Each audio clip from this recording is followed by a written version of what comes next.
কেমন আছো তোমরা সবাই? আমি কিন্তু খুব ভালো রয়েছি। আমি খুব অসুস্থ ছিলাম, এখন খুব ভালো রয়েছি। তো আমি গিয়েছিলাম একটা নেমন্তন্ন বাড়ি খেতে। নেমন্তন্ন ছিল একটা শ্রাদ্ধ বাড়ি। তো যিনি মারা গেছে তাকে তো আমি চিনি না, তাকে শ্রদ্ধা জানিয়ে আমি আমার খাওয়া শুরু করলাম, তাকে প্রণাম করে শ্রদ্ধা জানিয়ে। তো প্রথমেই ছিল পাতে লাল শাক আর লেবু, লাল শাক আর ঘি ছিল। লাল শাকটা আর ঘিটা দিয়ে ভালো করে জম্পেশ করে ভাতটা মেখে খেয়ে নিলাম। তো তারপরেই ছিল হচ্ছে ঝুরি ঝুরি আলু ভাজা, ডাল ছিল, ভেজ ডাল ছিল মুগের, কিন্তু আমি ডালটা যেহেতু খাই না, ডাল আমি নিইনি, আমি বেশি করে আলু ভাজা নিয়েছি। তারপরে চলে এলো এঁচোড় চিংড়ি। চিংড়ি আর এঁচোড় দিয়ে ভাতটা খেতে যা লাগলো না, দারুণ ছিল। যেহেতু আমি ডাল খাই না, তো সেই কারণে এঁচোড় দিয়ে চিংড়ি দিয়ে আলুর চিপসটা দিয়েই মেখে আমি খাচ্ছিলাম, দারুণ লাগছিলো।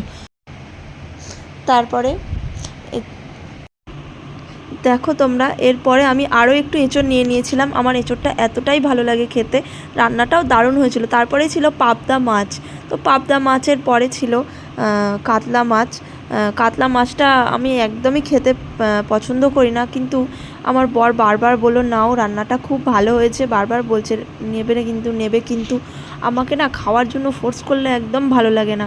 তো যাই হোক, ওর অনুরোধে মাছটা নিয়েই নিয়েছিলাম, কিন্তু খেতে পারছিলাম না, জোর করে নষ্ট করবো সেই ভেবে আমি খেয়ে নিয়েছিলাম। তারপরেই ছিল চাটনি আর পাঁপড়।